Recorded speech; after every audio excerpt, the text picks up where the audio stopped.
So I got this cordless vacuum cleaner for the boat, and gonna test it out. This is what it is. Got it on Amazon. I think it's like a Dyson knockoff, but let's check it out. Does not have full charge. We're only at, I think, 53%, but it's got a couple different modes. This is medium, high, low. So you can kind of see the dust.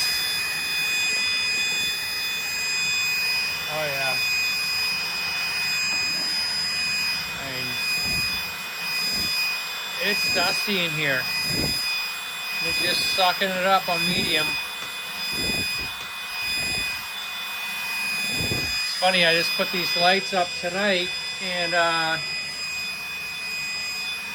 didn't realize how much dust I missed when I was cleaning because there was no light in the boat. But yeah, I'd say the Dyson knockoff is working.